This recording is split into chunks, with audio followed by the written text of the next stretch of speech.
எனக்கு தெரிஞ்சு இந்த வண்டிக்கு ஒரு 3 வே செட்டப் ஏதாவது பண்ணியிருக்காங்களான்னு நான் நிறைய நெட்டில் சர்ச் பண்ணி பார்த்துட்டேன். இல்லை, அவர் கொடுத்த ஃபீட்பேக் தான் இது. எல்லோரும் ஒர்க் பண்ண பயப்படுறாங்க சொல்லி என்கிட்ட கேட்டார். சரி, ஒரு சேலஞ்சாக எடுத்துக்கிட்டோம். ஓகே, நம்ம இதுதான் போடணும், இதுதான் நீங்கள் இன்ஸ்டால் பண்ணிக்கணும், இதுதான் பண்ணணும், எந்த கம்பல்சரி யாரும் பண்ணுறது கிடையாது. ரெக்கமெண்டேஷன் நம்ம கொடுக்குறோம், அதுக்கப்புறம் அது அவங்களோட சாய்ஸ் தான். இதில் என்னெல்லாம் யூஸ் பண்ணிக்கணும்னு பார்ப்போம். இப்போது நிறைய ஆண்ட்ராய்ட் ப்ளஸ் மார்க்கெட்டில் அவைலபிள் இருக்குது. ஸோ எல்லாமே சோர்ஸ் கரெக்டாக இருக்கான்னா கண்டிப்பாக கிடையாது. ஒரு 8 core processor, 4GB RAM, 360 support, ஒரு ப்ராப்பரான ஆடியோ குவாலிட்டியும் இருக்கிற ஒரு ஹெட் யூனிட். இங்கே ஆல்மோஸ்ட் இந்த ப்ராஜெக்ட் பார்த்தீங்கன்னா எல்லாமே அவராக தான். எல்லாருமே வந்து பிராண்ட் பின்னாடி போகிறாங்க. ஸோ ஏன்னா பிராண்டுக்கு ஒரு வேல்யூ இருக்குது, அந்த வேல்யூ சேர்த்து தான் ப்ராடக்ட்டில் வச்சு தான் கொடுப்போம் நம்மளுக்கு. அதை யாரும் மைண்ட் பண்ணுறதில்ல. ஒரு பெரிய பிராண்ட் எடுத்தால் அதுதான் செம்ம குவாலிட்டியான ஸ்பீக்கர்ஸ், மற்ற குவாலிட்டியான ஸ்பீக்கர்ஸ் இல்லைங்க தான். இங்கே எல்லாத்துக்குமே ஒரு அதை தான் யோசிச்சுட்டு இருக்காங்க. எல்லோரும் இப்படி தான் இருக்கும். அங்கே இங்கே டெசிபிளில் நோ பிராண்ட், நத்திங். அந்த ப்ராடக்ட் குவாலிட்டியாக இருக்கா, அது ஆப்டிமல் ரிசல்ட் கொடுக்குமா அப்படிங்கிறத மட்டும்தான் நம்ம பார்க்குறோம். ப்ரைஸ் பாயிண்ட் முக்கியம். 14,000 MRPக்கு ஒரு சான்ஸே இல்லை. Hi guys, welcome back to the. இப்போ இன்னைக்கு பண்ணியிருக்க வண்டி பார்த்தீங்கன்னா ஹோண்டா அக்கார்ட். எனக்கு தெரிஞ்சு இந்த வண்டிக்கு ஒரு 3 வே செட்டப் ஏதாவது பண்ணியிருக்காங்களான்னு நான் நிறைய நெட்டில் சர்ச் பண்ணி பார்த்துட்டேன். இல்லை, கடல்லே இல்லையா. அந்த கஸ்டமரும் நிறைய பேர் ட்ரை பண்ணியிருக்காரு. அவர் கொடுத்த ஃபீட்பேக் தான் இது. எல்லோரும் ஒர்க் பண்ண பயப்படுறாங்க, இது எப்படின்னு கரெக்டாக தெரில, அதோட பேனல்ஸ் இதெல்லாம் ப்ராப்பராக ஒர்க் ஆகுமான்னு தெரில அப்படிங்கிற மாதிரியே சொல்லி என்கிட்ட கேட்டார்.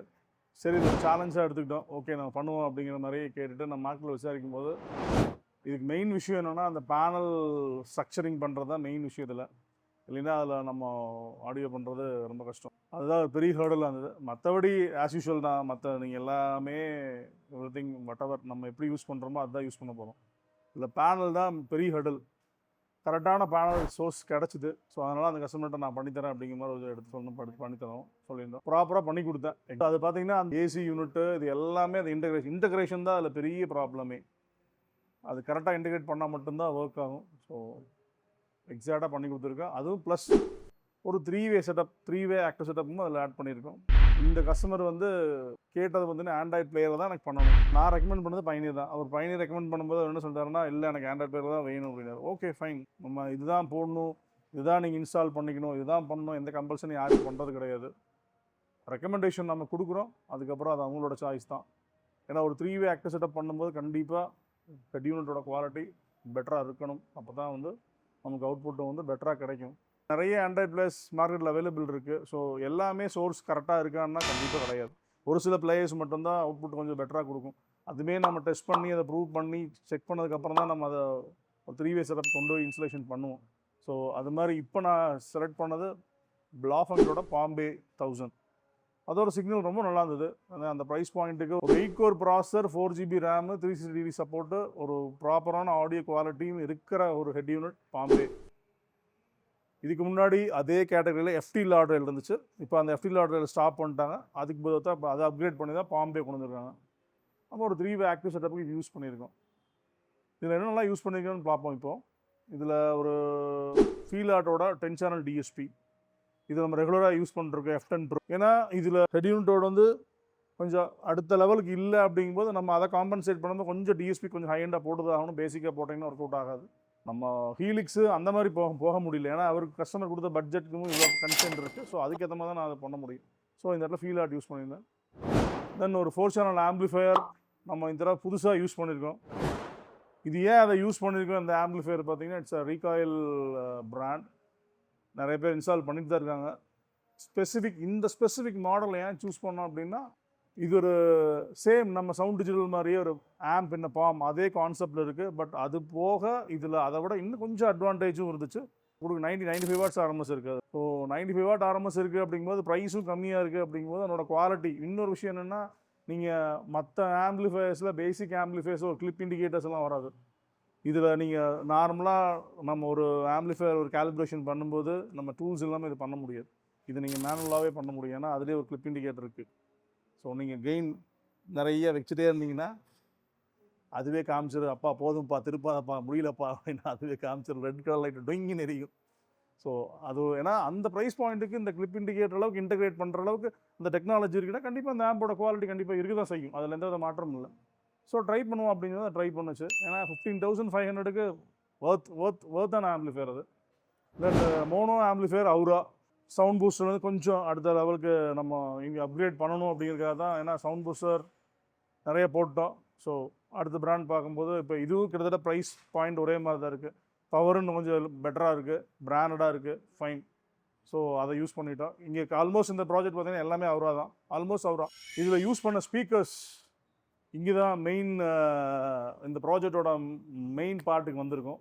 ஸ்பீக்கர் பார்த்தீங்கன்னா ஸோ இந்த ஸ்பீக்கர் வந்து இது யூஸ் பண்ண ஒரு ஃபைபர் கிளாஸ் கோன் யூஸ் பண்ணியிருக்காங்க. ஸோ அந்த ஸ்பீக்கர் வந்து நீங்கள் வேறு பிராண்டில் எடுத்திங்கன்னா மினிமமாக ஒரு 30,000 அண்ட் எபோவ் தான் இருக்கும். இது ஜஸ்ட் 14,000 எம்ஆர்பி. 14,000 எம்ஆர்பிக்கு சூப்பர் ப்ராடக்ட் இது. அதில் ஒரு கிளாஸ் ஃபைபர் கோன் வந்து கொடுக்க முடியும் அப்படின்னா வர்ற மாதிரி ஏன் அது கொடுக்க முடியுது அப்படின்னா உங்களுக்கு இந்த பிராண்ட் வந்து அவங்க பிராண்ட் வேல்யூவை இங்கே ப்ளேஸ் பண்ணல, ப்ராடக்ட் குவாலிட்டி தான் ப்ளேஸ் பண்ணியிருக்காங்க. ஸோ அதை நம்ம கண்டிப்பாக பண்ணணும். எல்லாருமே வந்து பிராண்ட் பின்னாடி போகிறாங்க. ஸோ ஏன்னா பிராண்டுக்கு ஒரு வேல்யூ இருக்கும், அந்த வேல்யூ சேர்த்து தான் ப்ராடக்ட்டில் வச்சு தான் கொடுப்போம் நம்மளுக்கு. அதை யாரும் மைண்ட் பண்ணுறதில்ல. ஒரு பெரிய பிராண்ட் எடுத்தால் அதுதான் செம்ம குவாலிட்டியான ஸ்பீக்கர்ஸ், மற்ற குவாலிட்டியான ஸ்பீக்கர்ஸ் இல்லைங்க தான் இங்கே எல்லாத்துக்குமே ஒரு பெரிய அதை தான் யோசிச்சுட்டு இருக்காங்க எல்லோரும். இப்படி தான் இருக்கும் ஸ்பீக்கர்ஸ்னால் பிராண்ட் பின்னாடி போகும்போது குவாலிட்டியாக இருக்கும். அங்கே இங்கே டெசிபிளில் நோ பிராண்ட் நத்திங். அந்த ப்ராடக்ட் குவாலிட்டியாக இருக்கா, அது ஆப்டிமல் ரிசல்ட் கொடுக்குமா அப்படிங்கிறத மட்டும்தான் நம்ம பார்க்குறோம். ப்ரைஸ் பாயிண்ட் முக்கியம். 14,000 எம்ஆர்பிக்கு ஒரு சான்ஸே இல்லை. அதோட கோஆக்சுவல் 10,000 ருபீஸ் எம்ஆர்பி. போத் திங்ஸ் சூப்பராக இருந்தது, அதை யூஸ் பண்ணிக்கிட்டேன். ப்ளஸ் ஒரு மிட்ரேஞ்ச் அவரோடது நம்ம நிறையா ப்ராஜெக்ட் யூஸ் பண்ணுறதா இருக்கும். அவரோட மிட்ரேஞ்ச் இப்போது ஒரு காம்படிட்டிவ் ப்ரைஸில் ஒரு 3-வே செட்டப் பண்ணணும்னா இந்த ஸ்பீக்கர்ஸ் நம்ம யூஸ் பண்ணலாம். ஸோ பட் ஒரு காம்படிட்டிவ் ப்ரைஸ் கொடுக்கணுங்கிறதுக்காக நம்ம எங்கேயுமே குவாலிட்டி நம்ம குறைக்கவே கிடையாது. ஸோ அந்த மாதிரி தான் எல்லா காம்பனன்ட்ஸும் நான் சூஸ் பண்ணியிருக்கேன் இங்கே. டேம்பிங், ஆர்டெக்ஸ். ஸோ ஓவரால் ப்ராஜெக்ட் வந்து ரொம்ப பியூட்டிஃபுல்லாக வந்திருக்கு. அவர் இன்னொரு கொரியும் வச்சார். இதில் ஸ்டியரிங் கண்ட்ரோல்ஸில் வந்து எதுவுமே பட்டன்ஸ் இருக்காது. ரியர் சீட், ஏன்னா இந்த காரை பொறுத்தளவுக்கு லக்ஸுரி கார். ஸோ எப்போவுமே பேசஞ்சர் பின்னாடி தான் வந்திருப்பாங்க. அவங்களோட ஆம்ரெஸ்ட்டில் தான் அதனோட ஸ்டியரிங்கோட பட்டன்ஸ் எல்லாமே இருக்குது. ஸோ அதை எப்படியா ஒர்க் பண்ண வச்சு கொடுங்கன்னாங்க, அதையும் பண்ணி கொடுத்துட்டோம். ஸோ ஹாப்பி, அந்த customer so happy.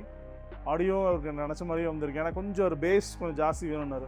So subwoofer பார்த்தீங்கன்னா இங்கே போல்க் ஆடியோடது போட்டிருக்கேன்.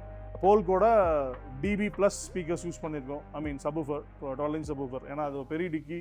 ஸோ அதை காம்ப்ரமைஸ் பண்ணுறக்கா நம்ம அட்லீஸ்ட் மினிமம் 12 இன்ச் போட்டே ஆகணும். அதை போட்டு overall performance was really good. அட்டாசமாக அந்த அவுட்புட்டு. அந்த கஸ்டமரும் ஹாப்பி. டெமோவும் போட்டிருக்கேன், பாருங்கள். தேங்க்யூ. நேற்று நீ எங்கே இருந்தாய் காற்றே, நீ சொல்வாய் என்றேன். சுவாசத்தில் இருந்ததாக சொல்லி சென்றாய். துள்ளி வரும் காற்றே, துள்ளி வரும் காற்றே, தாய்மொழி பேசு. நிலவுள்ள வரையில், நிலமுள்ள வரையில்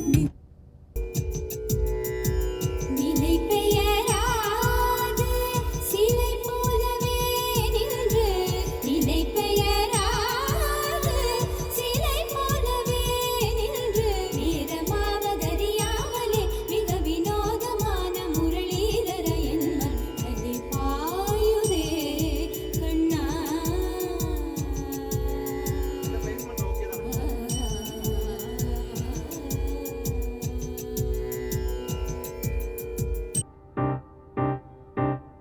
கண்ணோடு கண்கள் ஏற்றும் கற்பூர தீபமே, கை தீண்டும் போது பாயும் மின்சாரமே, உல்லாச மேடை மேலே ஓரங்க நாடகம், இன்பங்கள் பாடம் சொல்லும் என் தாயகம்.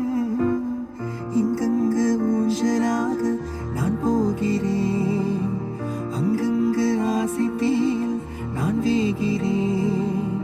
ஒன்றாக மோகனம் என் காதல் வாகனம், சிந்தாமரை சிந்தேன் மழை என் ஆவி நீயே தேவி. ராஜராஜ சோழன் நான், இணையாளும் காதல் தேசம் நீதான். ராஜராஜ சோழன்